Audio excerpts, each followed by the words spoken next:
there, and I'll show you different sort of approaches to the issue of sensors. Can I interrupt a second? Yardena is the host again. Does she need to know that it's not going to her cloud, that you restarted? Yardena, I'm gonna. Yeah, I somehow got kicked off. One second. I'm going to stop recording, and then can you restart so that you're in? Because I just restarted. I restarted. Great. Okay. So in the past number of years, one of the issues of electricity that they've been discussing are sensors and key cards, like for hotels and things like that. So I was actually on, for a few years, I was a member of Beit Hillel, this organization in Israel. At a certain point, I pulled out. But in the beginning, I was involved, and Rav Yoni Rosenzweig, who taught, I think he taught 1 week to this group, and also just came out with his book on halacha and mental health for those who are interested in ordering. So together we worked on this position paper. I don't know if it came out so well, but in general, in recent years, there's been a lot of discussion regarding this issue. And the truth is, I felt at the time when I was a little bit more deeply into the issue that I was surprised that American rabbis were not dealing with this more intensely. Because I feel like Israeli hotels, like we all have keys anyway, and what's the big deal? And so many things are sort of like Shabbos proof in Israel. But I feel like Chutzlar, it's like you can't escape sensors, like wherever you go, every hotel, and all of my students are in campuses that they walk upstairs and they walk out the stairwell, and the lights go on with sensors, and you in the bathrooms, and wherever you go, you can't escape it. Therefore, I was a little surprised that the rabbinate hasn't sort of tackled the issue. I mean, they could also say no, that's also fine, but like it was sort of like an apps people's homes. You're right, Yardena, but that's a little bit more by choice. Although you're right, you don't choose who to go for Shabbat lunch. But you're right, it's certainly in people's homes with the LED lights and things like that. So I don't know, meaning I reached out to a few at the time, but the discussion has been raging more in the state of Israel. And I want to share with you just a couple sources and maybe a couple perspectives so you see what's out there. One of the sources that they quote, let me get it up here, is, 1 second. See, here's the problem. Ready? It's Rifki, how do I move it? How do I get it the right direction? How do you flip it? There's a little arrow if you see by the trash can. Maybe try that. Is it not the Zoom trash can, my PDF trash can, you're saying? We can all just pick our computers up and turn them upside down. Yeah, click right. That it wants me to rotate. It wants me to like register for. So I mean, yeah, that was the solution, but they want you to pay for it. Do you have Faucet Reader? I actually printed it out, and I was about to rescan it and send it, but I didn't have a chance. Under View, there might be an option under the View button at the top of the PDF. View. Oh, look at that. Look at that. Oh, excellent. There we go. Okay. So so in this is one of the early, when I say early, it's not so early, this tshuva. Tafshin Samech Gimel, that's the 90s, 1993. I think, no, I'm sorry, this is 2003. And even though it's interesting in the, I'm sorry, Tchumin is from 2003, but if you look at the tshuva, it says, it looks like this discussion went on in 93. In any case, al davar matzoy etzlachem, meaning I assume he's talking about Chutz La'aretz. Shenidlak ma'or elektri lifnei abatim. We all know that problem more so in Chutz La'aretz when you're walking down the block in the suburbs and lights start going on with people with their lights outside. Adam over lifnei abayit v'yesh chazakim shemargishim v'mi she'over, and some of them have very strong sensors. They have these giant lights. V'nimsa she'adam over gorem lahadlaka. So that's sort of the dilemma that he's dealing with, and he's lenient. He says, "Omar betach ani ein chashash isur bazeh." He thinks it's not a problem. He doesn't think you should sort of stand in front of it and wave. At least he doesn't imply that. But aval, I'm reading from the paragraph where it says aval here. Lo kein kishadam eno osa klum mamash. You're not doing anything. It's not, you're not doing anything. It's your body just sort of innocently holech darko lefi tumo. You're just sort of innocently walking along. Ve'eno osif af tnuah achat laman malacha. You're not waving your arm. You're not doing anything, especially to open the door. Av shebegramato nidlak, or you can't deny that you're causing it, but there's nothing, you didn't go out of your way to do it. But zeh pshita. Shekol zman she'eno choshev mamash lalechet laman hidlik. As long as you don't decide, I want to walk on this road because I want the road to be better lit, he says that's fine. And he permits that. And he says, Hayoti ish amus. He says, I'm a busy person. The aim penai larich bas. I don't really have time to talk about it. But aim penai lavikuchim aloch v'chazor. I don't have time to argue about it. Never seen that phrase before. But he says, that's what I think. So that is that's Rav Vosner. And it's a very important talk, especially for those of you who have this dilemma, maybe walking to shul during the day or at night. So I guess the question is, by the way, we use that also.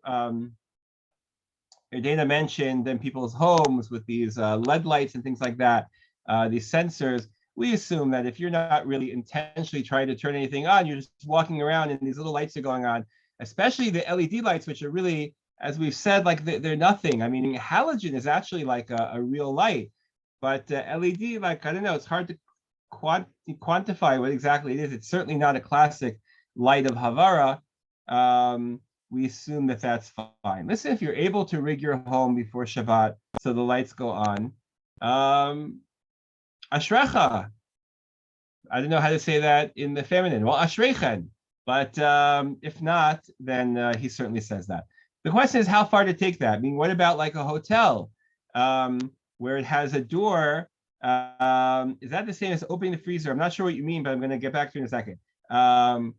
But what about, let's say you're at a hotel or some building, and the only way to get into the building is one of these sensors, like the opening doors. And again, a lot of people face this, probably more students in apartment buildings and things like that. So at the time, I remember when I was sitting on this sort of a learning committee, we were authoring this paper on it. So Rav Weitman was part of the group. Rav Weitman, for those who don't know, he's the Rav of Alon Shvut currently, and he's also the Rav of Tenuva dairy products and meat and all that stuff. So he travels a lot. I remember very clearly he was telling us that once he was at one of these hotels in some small European town because he went out to do a hashkacha, and the door was closed. It was a door with sensors, and he couldn't get in. And he said at first he waited for like a non-Jew to come and enter, and he ran after them, but it was too late. Like he couldn't. And then he said he waited more, and then finally, like someone came, a non-Jew, and went in, and he chased after them. But then he startled the person. The person thought like there's a stalker, chasing after me. But it's a real question, meaning whether one can open these doors. So I want to share with you one or two more sources that sort of discuss this. Actually, it's a very like lumdish, I guess one could say, question. One sec, let me see if I have it here. Now I'll have to load it up. Is this it?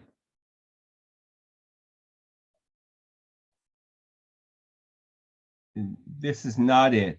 I'll come back to this file in a minute. Sorry, one second.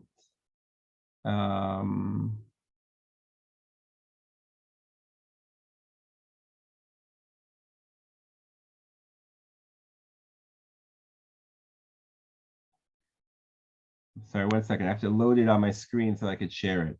One second.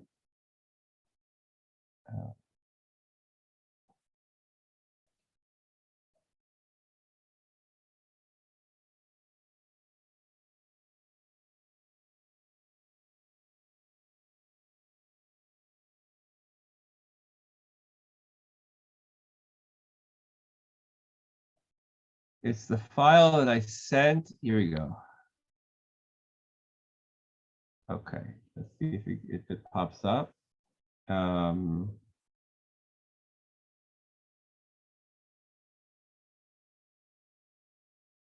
I have an article here that I think it appeared. I have an earlier version of it, but I think it appeared eventually in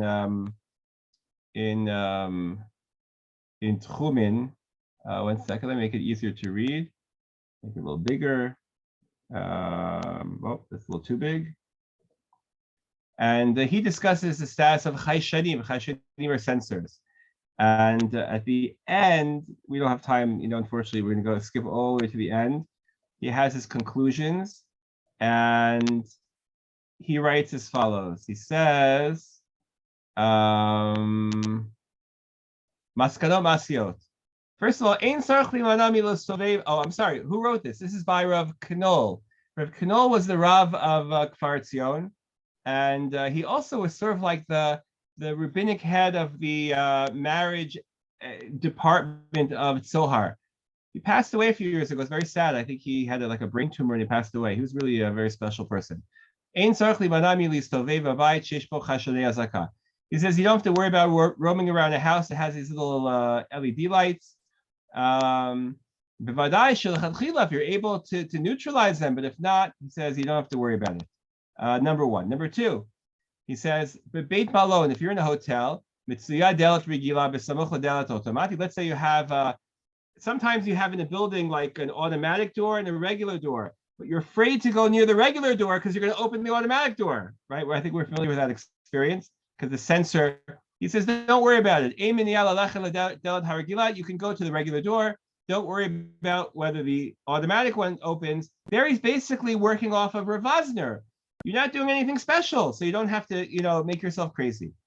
Number three, he says, what if there's no regular entrance? You have to go through a sensor.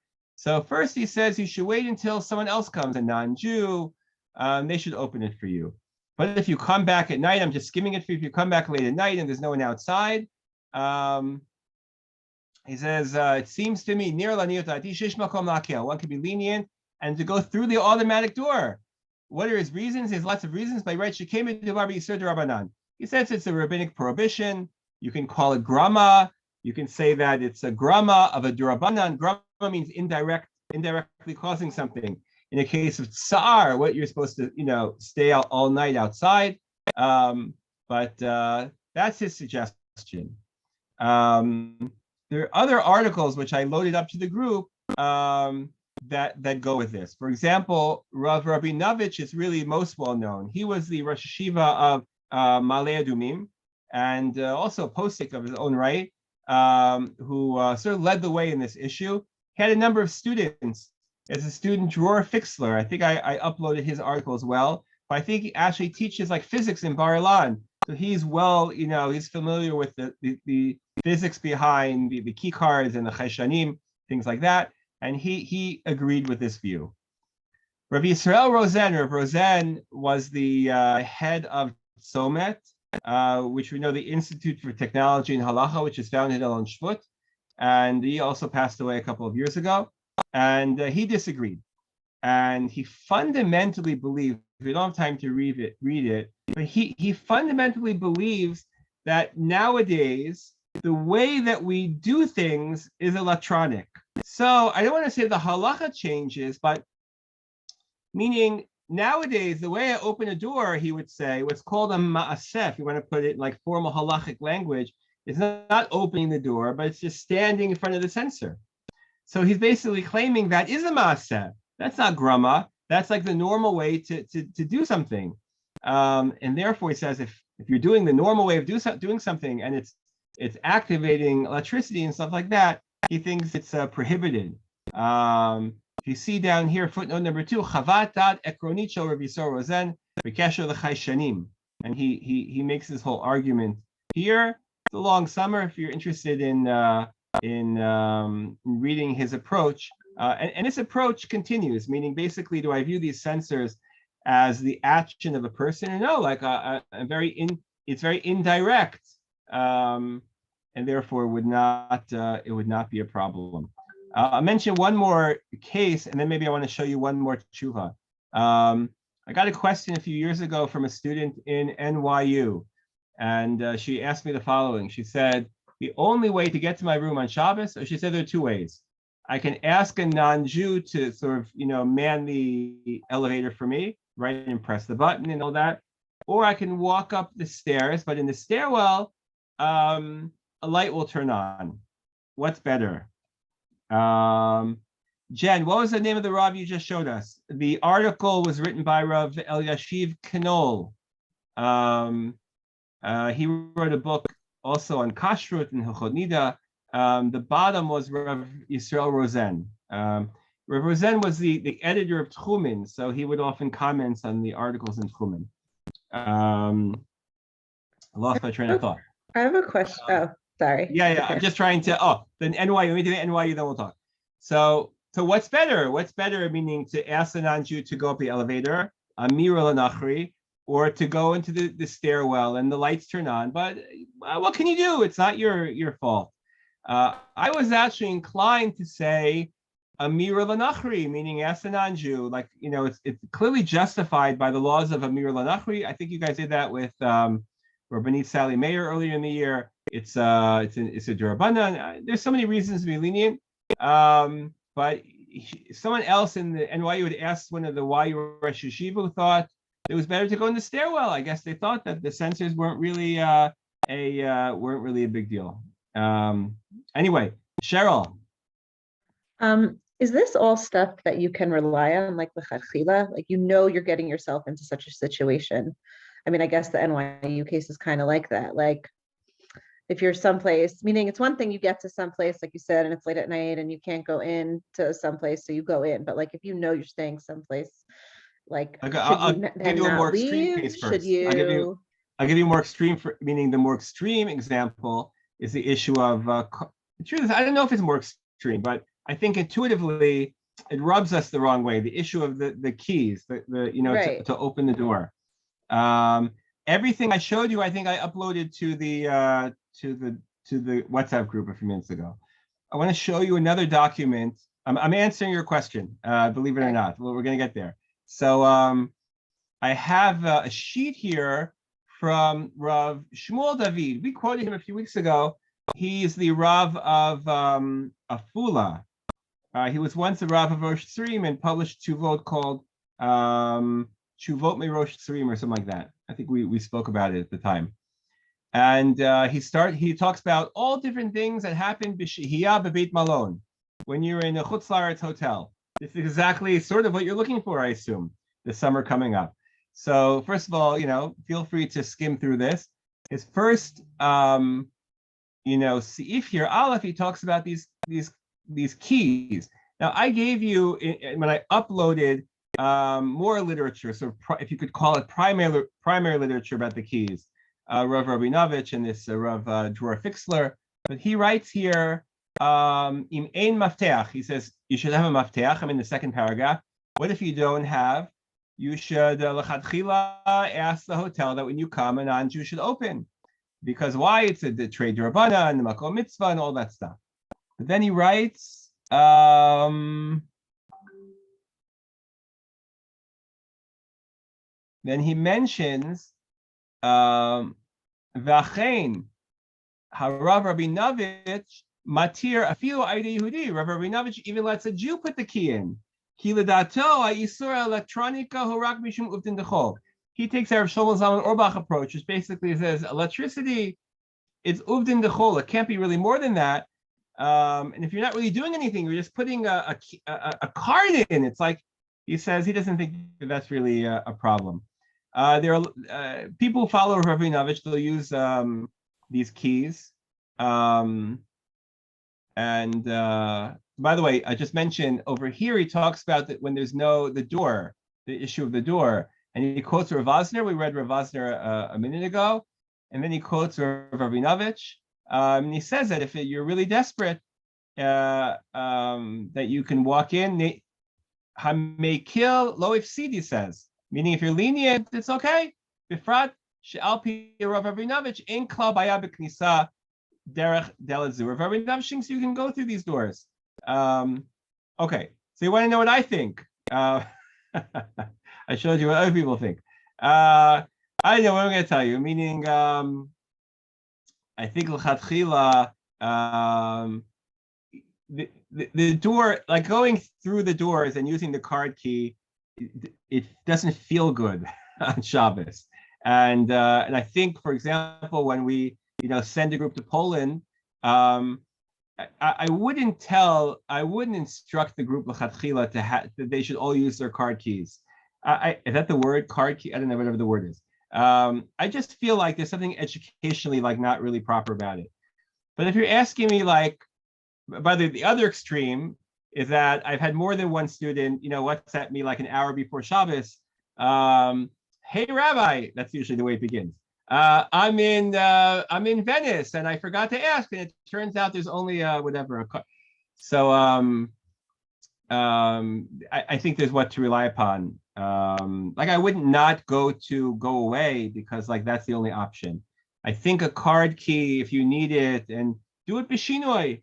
I don't know what that means. Do it with your I don't know, somehow your knuckles or something like that. So then you're talking about a shinoi of a durabanan of something that might not even be usher. I think that's okay. I hope that sort of answered the question. I would You're not saying go like somewhere. you don't have to ask the hotel first, do you have this or whatever? Like you don't I make your would. plans. I would. Like if I'm Would? planning vacation, I would say, I'm a Sabbath observant Jew, and I just want to know, like, do you have any? Is there a key option? And then if they say no, like totally not.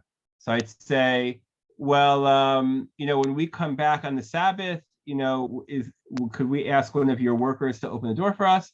And if they say sababa, whatever they would say, okay. And if you realize, like these articles I show you, that it's just not happening, or you're coming back from a late night spazier in Venice, then I guess do it the shinoi. That's what I would say. Rev Brown in Poland taught the girls this year I've never heard of this before, but maybe some of you know it. It's the I-cord wire trick, where you basically like hack your door and like have like a wire underneath that comes under the door that you pull, and then the door opens from the inside. I see. It looks to me, I missed a lot of chats here. 1 second, that Julie was like describing something like that. 1 second. I would never leave my hotel. Duct tape. Okay. So it's interesting. 1 sec. What did Rivka say? I think we have to. Hey, Rabbi. Halavai was just hey, Rabbi.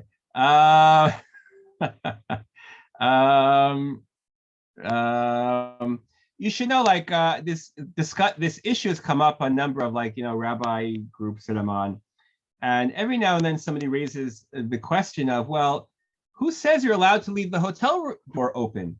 Meaning you're worried about theft of your own things. It's not your apartment. It belongs to the hotel. So the idea that we should be leaving someone else's room open where anybody could walk in and do whatever they want, it's not so clear that that's okay. If you were to say to the hotel, I'm going to leave my door open all of Shabbos, they might be like, no, thank you, go to the Holiday Inn. It's not that might be a violation of schirut with them. So I don't know. Like I'm not convinced that that's the best idea. You have a choshen mishpat issue or bein adam l'chaveru issue. So it's worth considering. I don't know. I have to think it over a little bit, but we don't want to be those Jews that abuse the trust of the hotels as well. I think that's not something that we want to do. Okay, I think I more or less laid out the different approaches. Multiple hotel choices, expensive. I hear. Listen, I would do the following. I would go to the hotel that you really want to go to, and hope that there's a non-Jew there that can help you out. And if it happens that it's not going to work that way, then do it b'shinoi.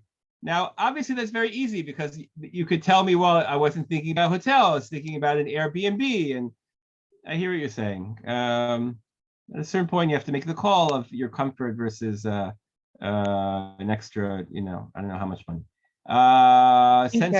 Becky has her hand raised. Did you want to say something? Becky, you're asking about sinks. Is that the issue? Yeah, things like So sinks, like you need to wash your hands, the soap in the sink, if it's only sensor operated. Let me look. The first thing I'll mention is bathrooms, because bathrooms really talking more about like kavod habriot and things like that. So there, I don't think that that's a problem at all. Sinks, you have to wash your hand. I don't know. How much do you have to wash? I mean, obviously, we want to wash our hands. I made Purell. Well, if it's the sink in the bathroom, then you definitely want to wash your hands.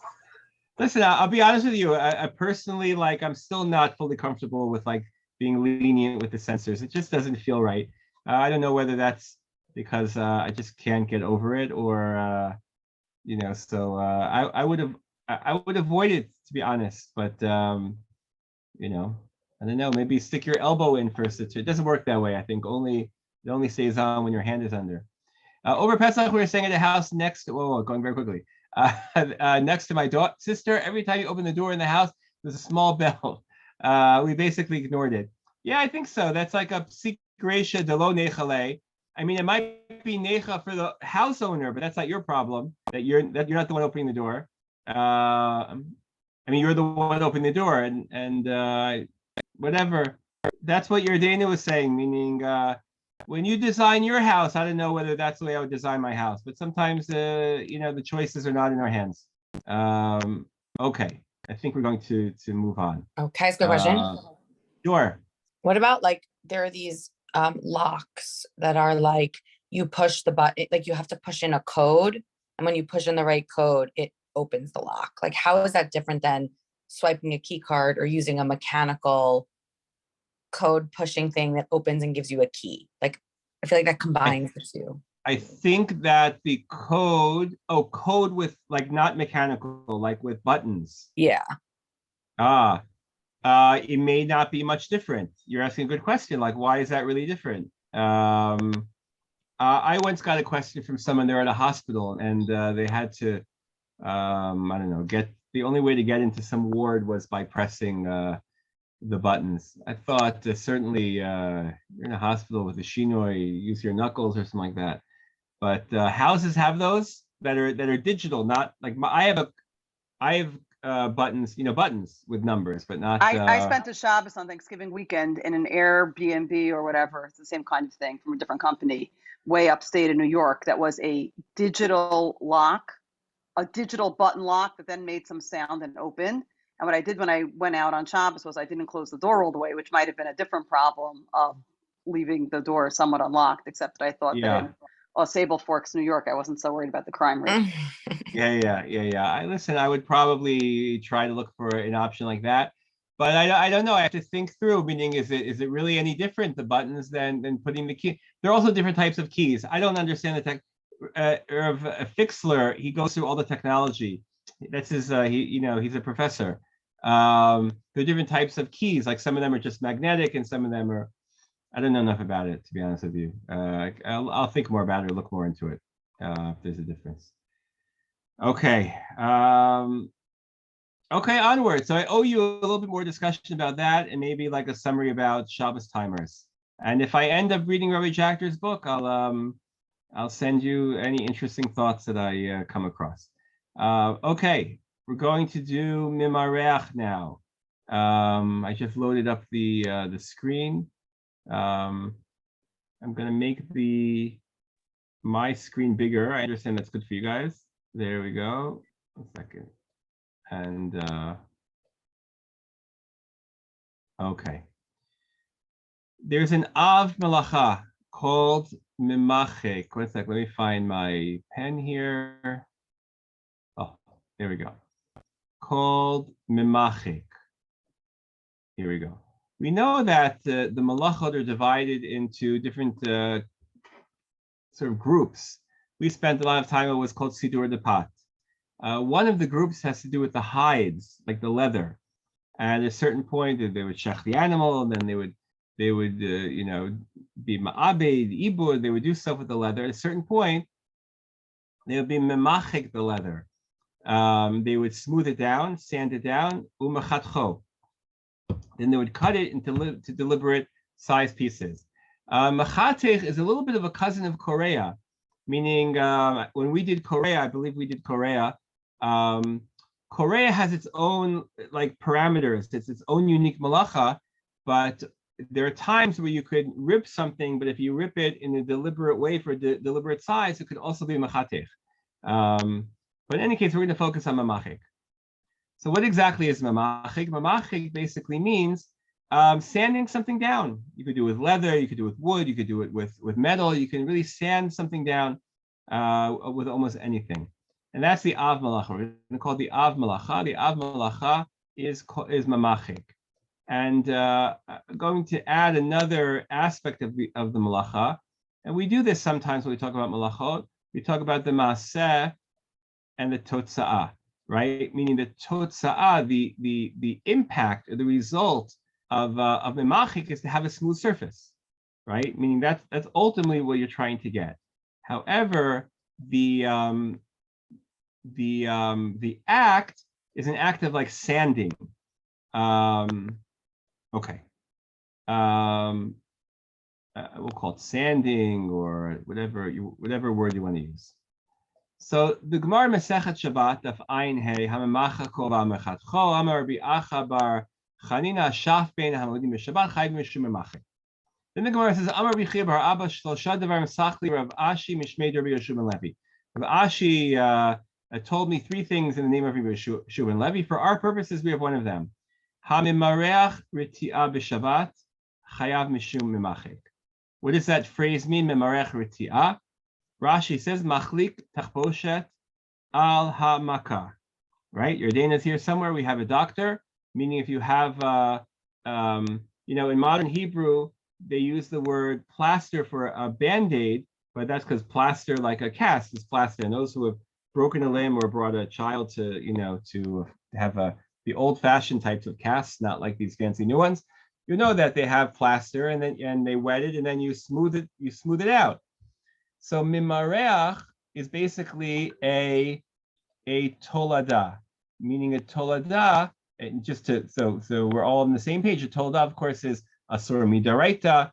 It's just that it has the same totza'ah. The tolada is mimareach. Okay, mimareach means I take a substance. I'm not memachik. What do you mean I'm not memachik? I'm not.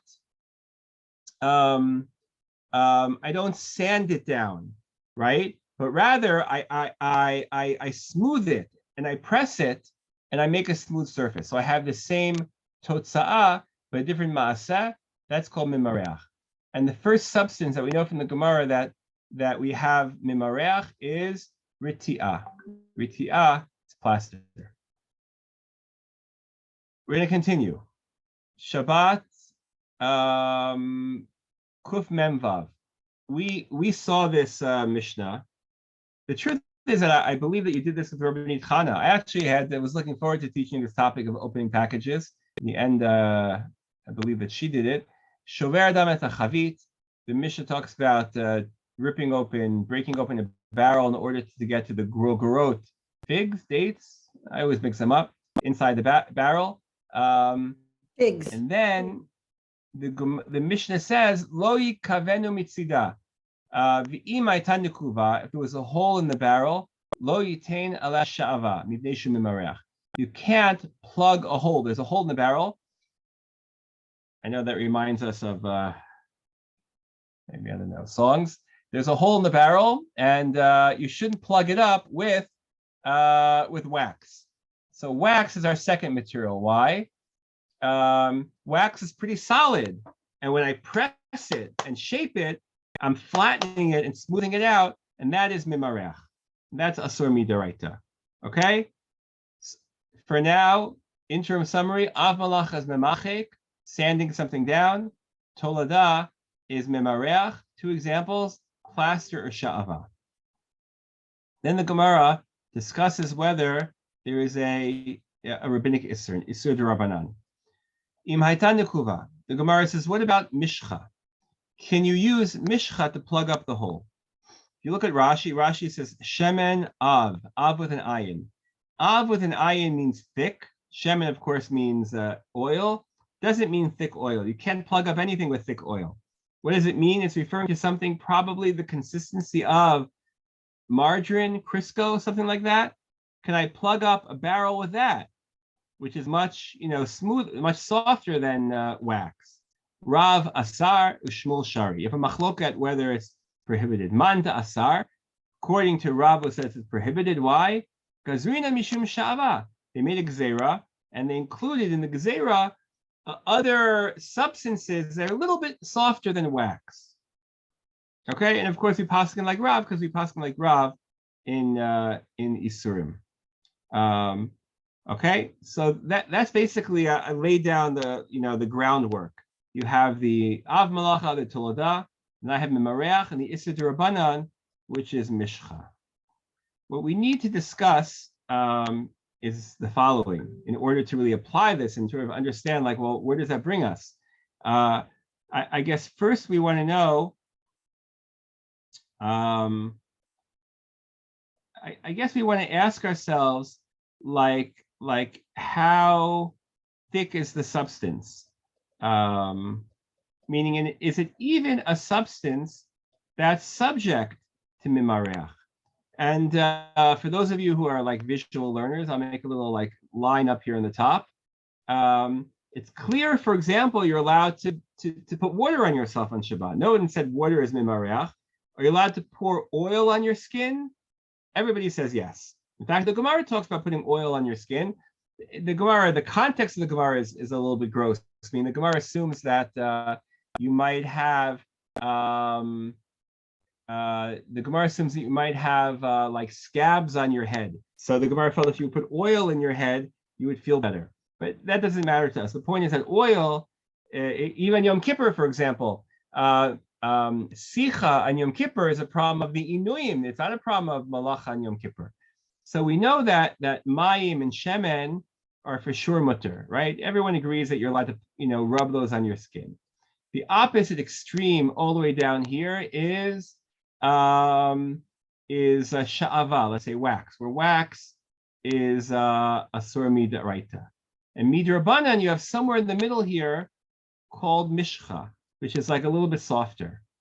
So whenever you confront a substance, the first question you have to ask yourself is, well, where does this substance, where does it fall out on like my little graph here? Meaning, is the substance over here, then it's mutter, or is it over here? And I'll give you an example. If something pours, right, then most likely, what side is it on? On the permissible side, right? If it could be poured. If it's something that comes in a tub, right, or in a tube, and it doesn't move on its own unless you squeeze it or take it out, then it's more in this side, in the prohibited side, right? Meaning that's your first question to ask, like, how thick is it? And that's more or less what I believe. I once saw on the website, maybe of the Star K or something, where Rav Heinemann tried, I didn't really understand. He had some scientific method of trying to figure out like what, I didn't even know there's like a measurement of how a viscosity, how, I don't know, I thought it was a little exaggerated. Meaning if it flows and oozes, then it's asur, and if it doesn't, it's mutter. I don't know. That formula seems to work for me. Yael. Can I ask about Mishcha? I don't know if I misunderstood the end of the Gemara, but the end of Kuf Mem Vav Amud Aleph, I thought it was questioning whether Rav really was gozer. Is that not what that line meant? Rav Shmuel Bar. Yeah, you're right. At the end of the Gemara, we do have a question of whether Rav really said that, but we assume it's prohibited. All Rishonim Paskin is prohibited. They all assume that way. I see that you asked, what's the definition difference between sanding and merach? I think sanding, remember, you're reducing the object itself. Like you have, let's say, what do you call it? A sawdust, if it's talking about wood, or you're sanding something down, where you're making it smooth by actually reducing it. Where mimareach, you're not reducing, you're just shaping. That's why mimareach is similar in the totsa'ah, but not in the maseh. Did that answer the question? Yeah, okay. That makes sense. Okay, so that's the first thing. Now, I'm not going to say that the Beit Yosef says that the Rush and the Rif ignore the end of the Gemara because Stam Gemara Adi Fakir Satosh Rav Yosef. Okay, meaning you're saying that's why they go with because the Gemara makes it very clear Rav Asar V'Shmuel Shari, and they sort of ignore this story. I believe almost all Rishonim paskin that way, and that's the Derech HaMelech, certainly to assume that Rav prohibits. So how thick? That's our first question. Second question. I'm not saying every single substance you can have full confidence of what side of the line it's on, but I think usually common sense will tell you what side it's on. Obviously, in the background, you have the fact that the suffix d'Rabbanan, meaning you're questioning whether it's thick enough to be within the rabbinic prohibition of mishcha. So, it's always going to be some type of suffix d'Rabbanan. The second question, which I find interesting, is the issue of the nature of the malacha. And this, believe it or not, will have widespread consequences. Watch this. Let's learn a Rambam together. The Rambam writes as follows. Hamimareach riti'ah. We're supposed to erase here, right? Clear all drawings. Hamimareach riti'ah kol shu sha'ava. Ozefet, tar. Now watch this. Midvarim hamitbarchim. Things that spread out. Ad shiachlik penehem. Until the face of it or the surface is smooth. Chayav mishum mochek. By the way, it's a constant issue that the poskim use the word mochek. They don't really mean mochek. They mean mimareach. They just mean mochek because that's the av malacha. But what they mean is mimareach. What's the significance of the phrase ad shiachlik penehem? Ad shiachlik penehem. The question Are we concerned about what you're putting it onto, or what's happening to the stuff? Excellent. I'm going to say it a little bit differently, but we're saying the same thing. Are you rubbing on, or are you rubbing in? There are some things that you rub on, and they leave. And I'll give you an example. Vaseline, you can rub it on your hands, and it will stay there. Like you won't shake someone's hand after putting Vaseline on your hands, right? My memories of diaper changing of Desitin were that the Desitin is a barrier cream. First of all, it leaves the surface white, and when you try to wash the cream off of you, tell me if this resonates with some of you, it was not so easy because it doesn't rub into your hand, meaning it's a barrier cream. And there are other creams like that as well, what you might call barrier cream. There are some things, however, that they rub in. I asked my students when we discussed this topic about moisturizers. Apparently, everybody uses moisturizers. I didn't know that, but okay. Apparently, it's pikuach nefesh, not to use mochek and mamachek are the same thing. Apparently, it's like pikuach nefesh not to have a moisturizer, especially with a certain sun number. But it rubs it mostly rubs in, meaning you're using it on your hands, and then you want to be able afterwards to touch something, to touch glass, to pick things up, to touch people. It rubs in. So what is mimareach? Is mimareach rubbing in or rubbing on? Who Beth, were you the one who you had your own definition? I think you were the one that spoke, right? Who said it? I forgot who offered an explanation before. But if you want to say it differently, rubbing on, I think might focus on the totza'ah, meaning I'm left at the end with a smooth surface. Where rubbing in, if I would think that rubbing in is usher, I'd say, it doesn't matter what the result is. You took a substance which is, thick, and you smoothed it and you rubbed it. I don't really care if it disappears in the end. You did a maaseh of miruach, of mimareach. And the question is, what's prohibited on Shabbat? And now that's a huge difference. Rabbanit, Hanky went through mochek, mamch. Chana, I'm not sure what you're referring to. No, I wrote Rose, that. okay. SC asked what was the difference between mochek and mamachik, and I was just saying, Rabbanit Chana, when she learned with us last week, was talking about the kal versus the PL. And yeah, I sometimes wonder whether the Rambam was plugged into that. She wasn't saying that. She was saying modern Hebrew speakers would pick up on the difference and understand the difference, and that mochek was a more modern iteration of the word. That's it. Although you have to That- remember, when we use the word mochek, often we mean to erase, like Right. kotev. Though I want to make sure that we're not confused. This is a totally different malacha. This is a huge machlokas, and I'll just, again, I'll talk about, the classic situation: a sunscreen or moisturizer, that you put on every day and you put on your hands, and let's say it's thick enough that it comes out of a tub. So in terms of the substance, I would say, oh, it's subject to mimareach. But if it's absorbed into the skin, then it's permitted, right? That's a huge difference. If I accept rubbing, if I say that rubbing in is permitted, I've just opened the door to, 60, 70% of the things that you might have thought were prohibited. So what's the story with that? So it's machloket. It's machloket achronim. I think the Rambam thinks, that it's rubbing on and not rubbing in, but let me just give you a couple of examples here. Rav Soloveitchik, we'll come back to this in a few minutes, when he's quoted regarding brushing one's teeth on Shabbos.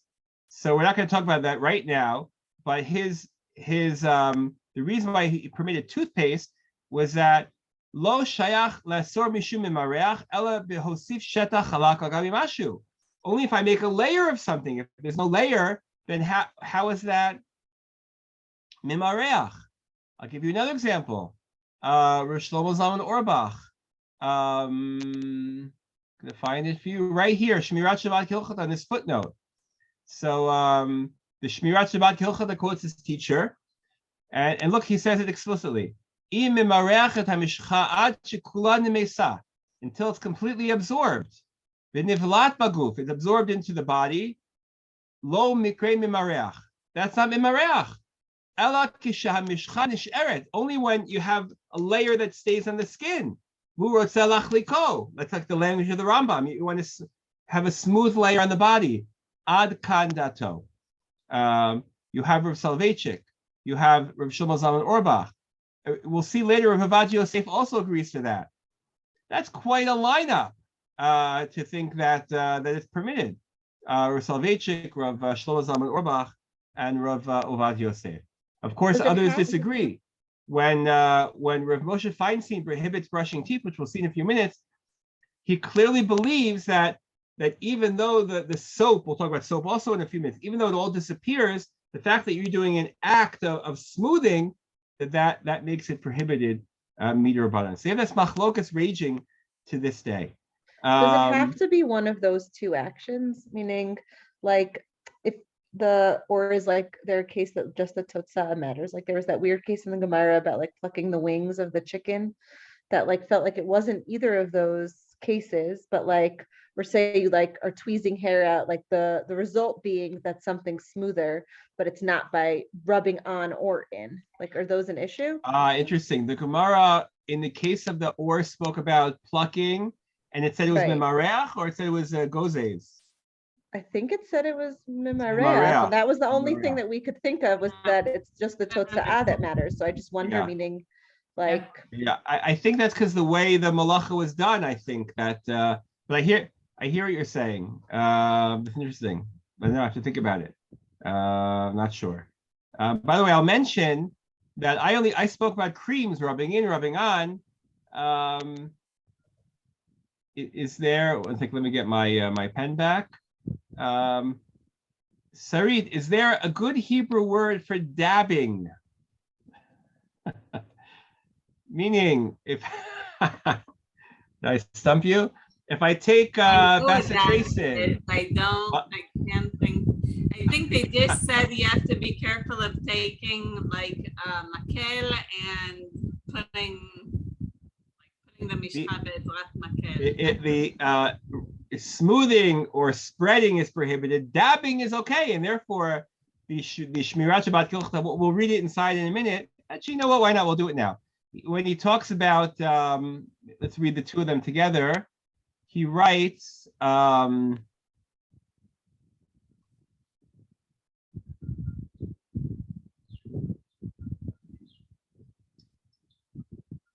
Tachboshet, I'm over here. Tachboshet, Perak Lamed Gimel Yudal. Tachboshet shemishucha aleha mishcha mi ba'od yom. If I have a bandage with whatever, cream on it from before Shabbat, I can put it on the wound. And even though obviously it'll spread, I can put it on the wound. He says, Lo hechintach poshet. Let's say you didn't prepare such a bandage before Shabbat. First of all, mutar lotzi et hamishcha mishvoferta. You can squeeze the cream or the bacitracin or whatever it is out of the tube. I have to tell you, people always say to me, oh, the problem with toothpaste is the tube. I don't know. I've never seen anyone actually say that. People, meaning he doesn't seem to have any problem with that. He says, I can squeeze the tube. I can put it on the body. We should be careful not to spread it. You know what I'm saying? So dabbing would be okay. Students often ask me if I have chapped lips, can I dab Vaseline on it? You know, if you need to, I think you could dab Vaseline on it. That's not mimareach. You'll tell me that once you put your lips together, it mushes around. Okay, it mushes around. In terms of what you did, that's dabbing and not mimareach. That's what the Shmirat Shabbat Kilchata was talking about. Yalla. Okay, so those are the fundamental questions. How do we paskin? I don't know if I give you a straight answer. Meaning, if you look at all the Sorry, I have a question. One of the Sure. texts made a difference, I can't remember, between cotton and gauze, unless I misunderstood it. Weren't they both two different substances? I can't remember. I mean, I'll find it, but anyway, I guess. Take a look. I'm not sure exactly what it's referring to. Were the tubes different? Yeah, I don't know. I'm not sure if it would matter either way. I'm not sure. Okay, Harry Poskin. Listen, my impression is dabbing vasoprobal refuah. That's a good question. Is it the refuah? I think that if a person, I don't know. I'm not convinced. Certainly, if a person has very, very chapped hands or chapped lips, you're right. You're not nofel mishkav, but my impression is the poskim permit it. I don't think they prohibit it because of refuah. There were poskim, believe it or not, who prohibited brushing teeth because of refuah. We don't. That was rejected, but I don't think so. It's a good question. I don't know. In most books you'll look at, they sort of go with the more strict opinion. But like I said, Rosh Shlomo Zalman Auerbach or Vadia Yosef or Soloveitchik, they seem to think that rubbing on is okay. I think even the Shmirat Shabbat Kilchata was hesitant to be lenient, and only look at this. Only he quotes his teacher, Rav Shlomo Zalman, and he writes. Let me underline it for you, just if you believe me. V'tzarich iyun ledina. He says, I don't know how to baskin. The ein bo ela iser derabanan yesh makom lahakel b'chol she'ein bo sakana. He says, listen, if you're talking about something which is like a cream, which at most is a derabanan, and you're talking about a chola. What do you mean a chola? A diaper rash, a skin chapping, maybe like the chapped lips, like severely chapped lips. He says one can be lenient to rub in, but listen, I don't think that a person who adopts the lenient opinion, in general, I don't know. It seems very, very well founded, but why if it's a cholesh? Why if it's a cholesh she'ein bo sakana? Doesn't that automatically mean then it's a refuah issue? Well, it's permitted. Isur d'Rabbanan for a cholesh she'ein bo sakana, we generally permit. So he's willing to be more lenient for that.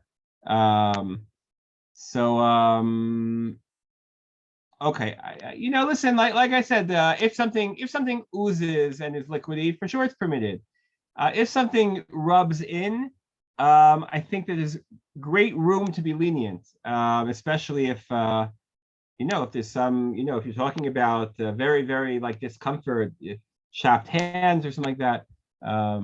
I think that there's room to be lenient. Okay, let's keep going. So I want to share with you, isn't the Shmirat Shabbat? It's a good question. Is he always nervous to be lenient? I don't know. It is true that sometimes he quotes Rosh Shlomo Zalman Auerbach in the footnotes, and he has a more sort of stricter opinion in the text. I don't know if I would define him in general as a strict posek. I don't know if I define him as a lenient one either, though. I hear what you're saying. Onwards. Okay, so let me share with you some examples of this discussion.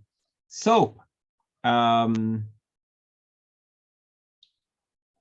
Here, looks like I lost my place here. Soap. Let's begin with liquid soap. There's a famous tshuva of Moshe Feinstein, which is actually shocking. And he writes as follows. He says, "Litrachetzim borit lach." The tshuva is about using liquid soap. Bidvar litrachetzim borit b'Shabbat v'Yom Tov. Hine pashut. He says, first of all, to use soap, asur mishum memachek. He says it's clearly asur mishum memachek, which is also shocking. We'll see in a minute why I think it's shocking. That's not our topic yet. V'af b'borit shulach kimayim. Meaning, even if you're talking about liquid soap, Av sheharbe noagim lahatir. Rav Moshe Feinstein is aware. He knows it's not some people. He knows everybody uses liquid soap on Shabbat. Ein barur kol kach heter. I don't really know why people are so lenient. Now look at this. Mikevan shenaseh mizeh hamolines. What is molines? I will admit that took me a while to figure it out in the past.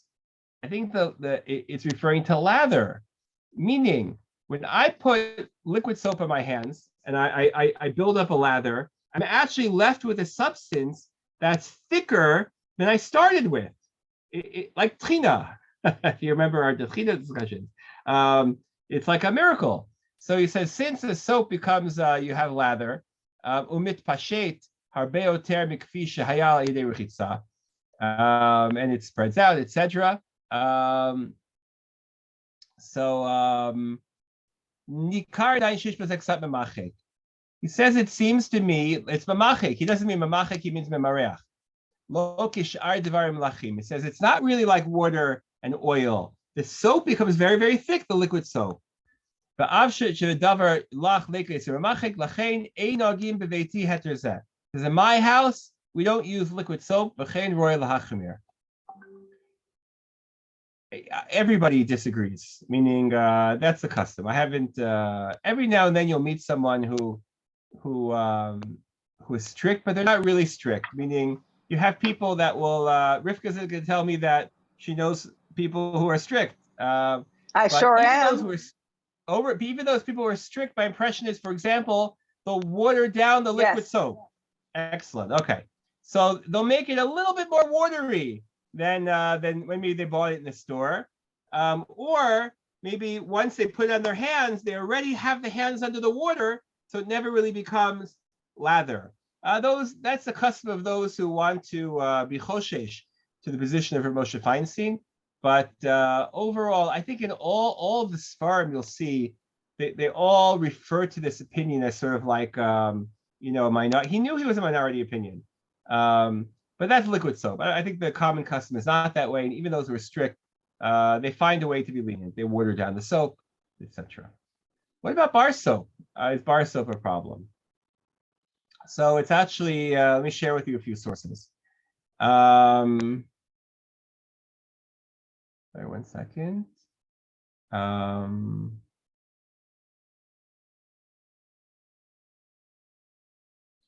The Shulchan Aruch, it's actually the Ramah that's quoted here. He writes, you can't wash your hands in salt. And that, just to be clear, in the ancient world, I mean, not very long ago, apparently people would wash their hands with salt, but more than that, soap was made out of chalev. It was made out of fat, animal fat.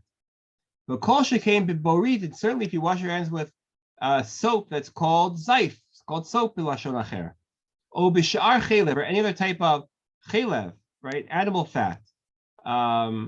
We discussed this in our pre-Pesach shir about whether there are those who are concerned about sicha kishtia, that one shouldn't put prohibited substances on their skin. Our custom is not to be strict. He says, v'havi nolad. So the first issue that's raised by the Shulchan Aruch is maybe nolad. What's nolad? No, the lather, you've taken something solid and reduced it to a liquid. Remember, if you remember back, from our discussions of the Sefer HaTruma and melting ice to water, the nolad was sort of like a stringency that the Ramah picked up from the Sefer HaTruma. But that's the first issue that pops up in halachic literature. They say maybe it's nolad. Later on, the Mishnah Berurah quotes, look at this in the bold print. Ayim b'sefer Tiferet Yisrael. Tiferet Yisrael was Rav Yisrael Lifshitz, I think his name was. He wrote a commentary on the Mishnah called the Tiferet Yisrael. The book that he's referring to is not the Tiferet Yisrael. Do I have it here? It's called the Shvitat HaShabbat. I think we've discussed it before. But anyway, he calls them the Tiferet Yisrael. He says, Borit Shalanu, he says, our soap is prohibited because of memachek. Again, he doesn't mean memachek, he means mimareach, because it's a substance, it's like wax almost that I'm smoothing out. So we have nolad, we have mimareach. So first of all, do we like, is that true? Saying like, do we really think that bar soap is a problem of that? So what's interesting is that some modern poskim challenge that, and they claim that our soap is not like that. For example, our soap, if you take a bar of Dove soap, Dial, whatever people use nowadays, it's not pliable like a silly putty. It's not chelev. It doesn't have that same consistency. It's not really mimareach, and it's not mimachik. And is it nolad? I don't know if it's really nolad. And therefore, I want to share with you, I found this year for the first time, let me see if I can dig it up here, a comment in the Shmirat Shabbat Kilchata, just to find where I put it. I saw it a minute ago.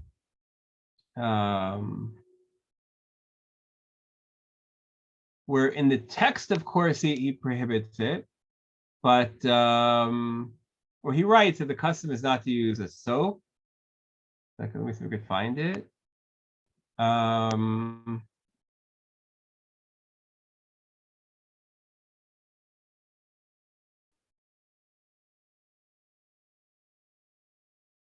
know I'm having trouble finding it, but he has this language, and he quotes over Shlomo Zalman Auerbach that using bar soap, watch this, is what they call devarim hamutari b'noagim behem isur, which means that really beinenu, it's not so bad. That's really what he's saying. But hundreds of years, Ashkenazic Jews haven't used soap, even though soap changed over the years. We don't have glops of chelev, that we don't use that anymore. But the clear Ashkenazic custom is not to use it. Sarit says it looks more like memachek because I'm smoothing out the surface of the soap. I totally hear that. I've also thought that over the years. I don't know. Ashkenazim generally refrain from using a bar soap. Sfardim, however, it's very interesting. Rav Yosef from the Abiyah Omer disagrees, and he thinks that bar soap is permitted. He says, "Hinei lo chilaknu." I'm over here where it says Yabiyah Omer. He says, let me find my pen again. Yabiyah Omer. He says we don't distinguish between soft soap and bar soap. Shafilu ba'av ma'od. He says even if the soap is thick, he doesn't mean thick liquid soap. He means bar soap. Lo shayach memachek u'memareach. He quotes both memachek and memareach. Even though you have memareach by like margarine or whatever the Gemara called shemen av. Why? First of all, you don't want it. I mean, what are you worried about? You're rubbing lather on your body, then it's washed off. You want it to either be absorbed into your hands or to be it's washed off. That's why Rav Avadia agrees that memareach is only when I rub on. And then he quotes the Tiferet Yisrael that we just quoted. And he says, "Kevan shirtzono lahavliya lo dami lemeniach shava." Anyway, he doesn't buy it, and Rav Yosef believes it's permitted. Okay, that's the issue with bar soap. Brushing teeth. One second. There's a comment here.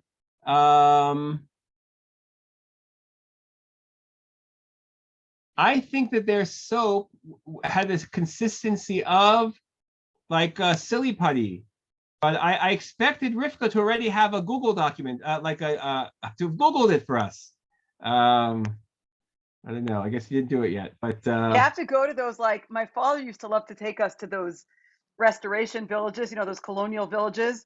And everybody else is like watching how they're making soap or weaving, whatever, and they're just watching. And my father's like, that's Oseshne Batemirin. He used to love those things for Hilchos Shabbos purposes.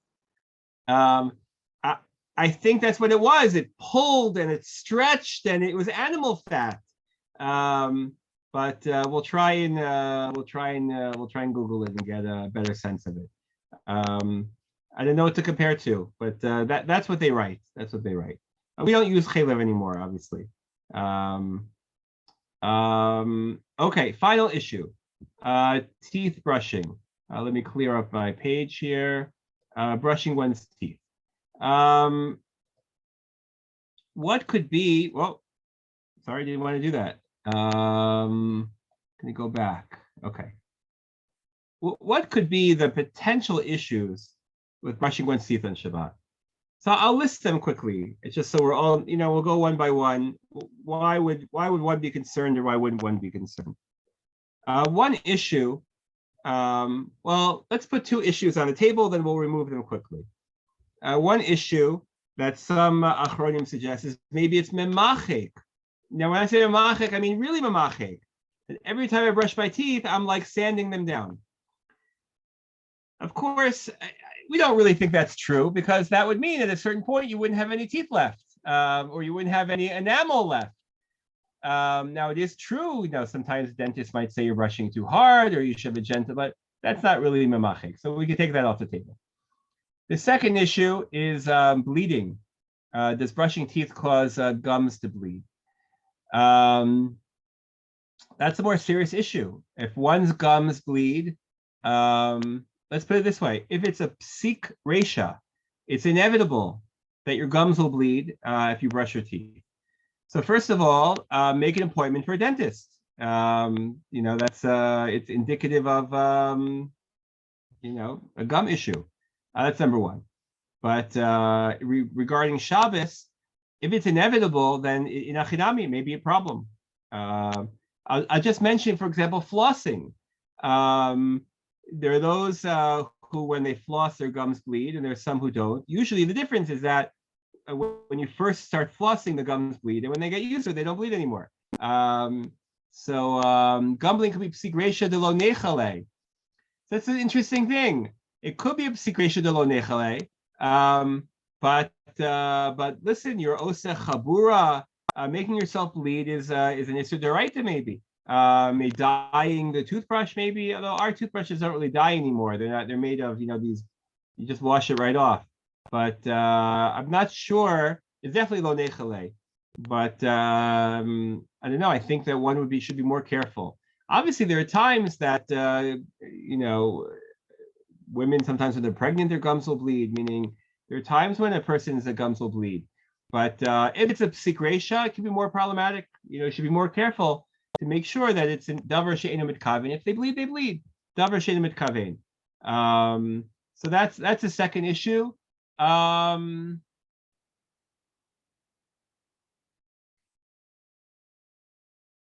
Sorry, I want to come back to this the last couple of minutes. I don't want to lose our train of thought here, so we'll come back to it. Memachek, bleeding is a real issue, but if it doesn't happen, it doesn't happen, or if it's davar she'eino mitkaven, so it's easy to sort of put it off the table. The major issue that the poskim talk about are mimareach, and that's why we're talking about it now, obviously. They talk about schita, wringing out the brush, and some minor things which you'll see a little bit shocking. The starting point for many of the tshuvot is the Rav Moshe Feinstein tshuva. To be honest, this tshuva is somewhat shocking. Not because he's strict, because sometimes he's strict and sometimes he's lenient, but look how short it is. 1, 2, 3, 4, 4.5 lines. Moshe Feinstein, he wrote more than 4.5 lines, and Baruch Hashem, he often, you guys did part of his tshuva on opening packages. It was, I don't know, tens of pages. Now, true, he wrote that tshuva when he was under house arrest in White Russia before he came to America. That's why it's long, because he had nothing else to do. But even other tshuva, there's something very odd about the tshuva. I don't have an answer for it. But let's read. Bidvar l'nakot shinayim b'shabbat v'yom tov im toothpaste. Pashut asur mishum memachik. So he just says it's obviously memachik. Number one. Number two, ubalo toothpaste, without toothpaste, beha brush, on the brush, hamiyuchad lazeh. We'll get to that issue in a second. Mutar. You can brush your teeth with just a dry toothbrush. That's miyuchad. We'll get to that in a minute. Shukumo rechitzat shar aver. You're allowed to clean your body. Aval ishtof rak b'tzonein. But you can only wash it out or wash with cold water. I don't really know what that means, to be honest with you. I'm not sure, because we'll see in a minute it gets more complicated. Vet brush, he says, however, tov shelo lachlech b'mayim. He says, but to be honest, you shouldn't wet the toothbrush. Kodem hanikui, before you start brushing. Why? Because it's schita b'se'ar, because you're wringing out the bristles. We'll talk about that as well. Bachar hanikui, after you brush your teeth, you shouldn't wash the brush. You should just sort of like, you shouldn't just put it under the water for a second. Why? Because you don't need your toothbrush again today. He's talking about brushing your teeth in the morning or after lunch. Bishvil machar. Meaning why? Hachana. Wow. Let's go one by one. Let's do the easier one first. Hachana. Hachana or uvdin dechol. I don't know exactly what I think it's uvdin dechol. I think it's hachana he's talking about. Seems to be a little bit easier to get out of.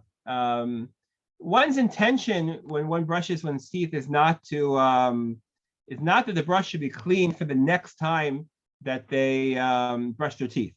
I mean, also it's much nicer. But the reason why you wash your toothbrush after brushing your teeth is because that's basic hygiene. That's just what we do, because it's gross to leave a dirty toothbrush.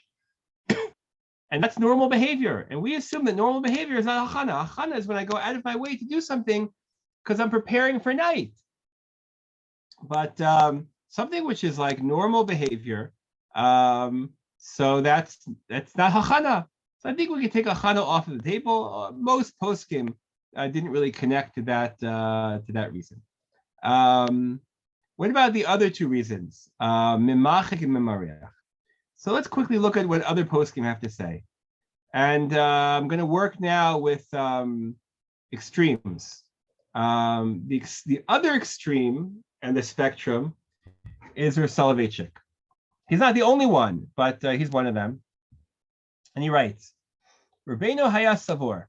Now, again, for those who aren't familiar with the book Nefesh Harav, Nefesh Harav was a book put out, actually 2 volumes, I believe, by Rabbi Shechter after Rav Soloveitchik passed away, called Nefesh Harav, where he writes down different customs of Rav Soloveitchik and different halachic opinions and all sorts of things.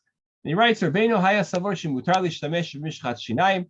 The Rav used to believe you could use toothpaste, and it's not memachik. The Ta'an, we read this before.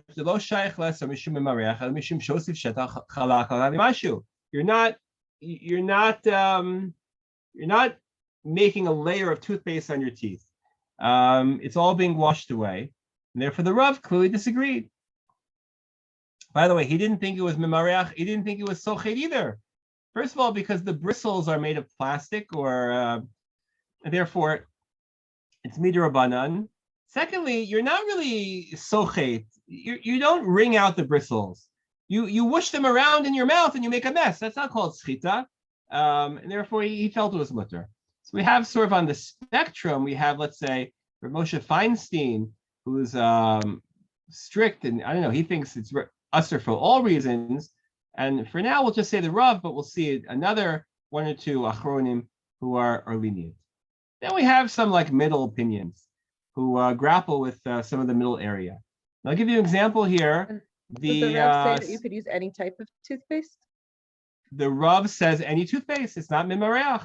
So the liquid thing is like doesn't exist in his, like there's no difference. Exactly. Liquid thing does not exist in his worldview, halachic view. An example of one of the middle opinions is the Sridei Eish.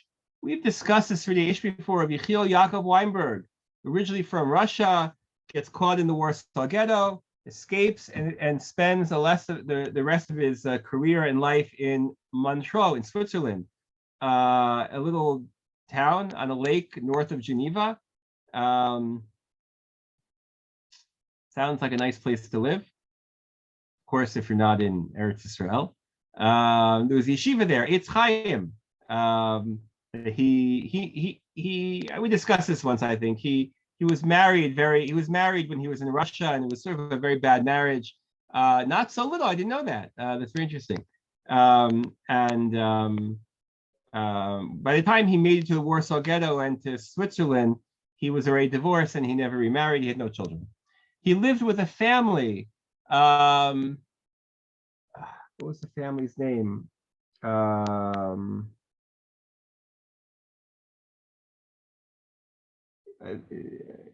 His student's family, Shaul. He had a student in Berlin whose name was Shaul. I forgot his last name. And he got him out of the ghetto and brought him to Switzerland.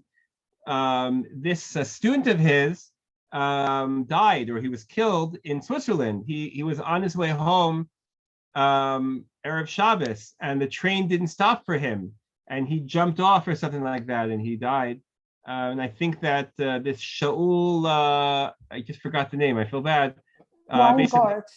Weingart, exactly. Took care of the Sridi Eish, meaning he was a Ben Bayit there. In any case, Sridi Eish writes, "Kvodo sha'al im mutar lenakot et hashinayim b'mivrashet b'Shabbat. Hinei betach yadua lechvodo." Somebody asked the Sridi Eish, "What about brushing teeth?" And he said, "Listen, you know there's a machloket." You know what I'm saying? Ki deot harabanim chalukot bazeh. Some people are mutter, but anyway, and he summarizes, you know, what the poskim talk about. They talk about schita, they talk about bleeding. They talk about pulling out bristle. We're not worried about that, like pulling out bristles from our toothbrushes. Tzvi'ah, that you dye the bristles with the blood. We don't have that issue as well. Let me keep going.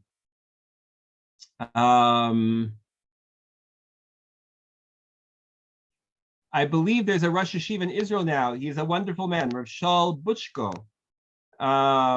He retired recently. He was the rabbi of Kochav Yaakov, maybe something like that, north of Yerushalayim. I think his father was Rosh Yeshiva in Ihsp. I believe he may be named after him. Anyway, he writes at the end, Yesh l'tzadid lehetera. One can be lenient. B'chashash iser ein la. So don't worry about schita. Now look what he says. He says, "V'zeh dafka." He says below paste, meaning the Sridi Eish is lenient, but you shouldn't use toothpaste. That's an example of an opinion that's in the middle. I'll just give one example. And therefore, these middle opinions, mean most poskim, they didn't agree with Rav Moshe Feinstein about schita and bleeding and hachana. That bothered them less. For some poskim, they couldn't get around the issue of mimareach. Now again, the Sridi Eish, it's interesting. It doesn't rub in. I guess he felt it. Rubbing in, whatever, is also usher. This middle opinion is the reason why you have people who use liquid toothpaste. Now, for those of you who live in Israel, or I think it was popular in America for a while, the Tyodent in that triangular green, right? And it has a distinct smell. You always know if someone brushed their teeth with Tyodent. I think in America now they have such memories. I think that even Colgate maybe has a liquidy type toothpaste. There are, right? I think that there are other brands nowadays that use them. That's the sort of middle opinion. I remember once asking Rav Lichtenstein what he felt. He's in Paris. Tyodent used in Paris. Is that he just said, listen, he said, I have two Masoras. Rav Lichtenstein, for those who know, he had three teachers, meaning he wrote an article, The Source of Faith is Faith Itself, where he describes his relationship with his three Rebbes, Rav Hutner, Rav Aaron Soloveitchik, and Rav Soloveitchik. And he said Rav Aaron Soloveitchik was strict, meaning that middle opinion, that he wouldn't use toothpaste, but the Rav felt it was mutter. That's what he told me. I got the impression from him that deep down he thought it was mutter, but Rav Aaron had a certain loyalty to Rav Aaron Soloveitchik. When he was young, he asked Rav Aaron Soloveitchik a shaila, and that's what he told him to do, and that's what he did the rest of his life. That's but from his perspective, those were the different opinions. He didn't tell me that he preferred one over the other. That's the spectrum of opinions regarding Mimarech. Final issue, I want to go back to Sarit's question. I'm going back in the chat a second. Just to be sure, what's the bottom line of hand cream, not from a tube, but less dense, or body oil? Listen, an oil, if it's oily, then it's for sure fine. Hand cream. Look, again, if it's viscous, meaning if it's nozel, then I think it's mutter. If it's thick, then once it would be permitted if you rely upon the opinion that if it's absorbed, it's okay. That's a machloket. Although in spirit of the Shmirat Shabbat Kilchata, he himself agrees that if your hands are very chapped, then he felt that everybody would agree would be mutter. That's sort of his perspective. But I think that even without that, I think that there's a very strong case to be made that that one could use it if it's absorbed. There are creams that aren't absorbed, like Desitin. We mentioned Vaseline; those aren't. Lip balm. Lip balm is liquid or chapstick. Chapstick seems to me to be problematic. Lip balm, it comes in a tub. Little tubes. Tube, like Vaseline tubes or something like that. They come. I'll put it this way: if you can figure out the Hebrew word for dabbing, then you could do that. I would dab. I think it doesn't get absorbed. A little, eventually. That's my impression. Tell me if I'm wrong. It stays a little bit on the top. Like liquid Vaseline you wrote. Okay. Okay.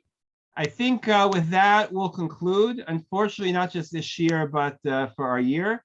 Like I said before, obviously, all channels of communication are open. I hope to see many of you, or most of you, later on in Eretz Yisrael. And like I said, I'd be happy if we kept the learning going informally somehow throughout the summer. According to my calendar, Cheryl, you would know after the Chagim is like November. It's a long time from now, so we have a lot of time. So we'll do a little till then as well. Okay, so Shavua Tov, Yom Yerushalayim Sameach, and very good. Okay, have a restful, enjoyable summer. I don't know if I have to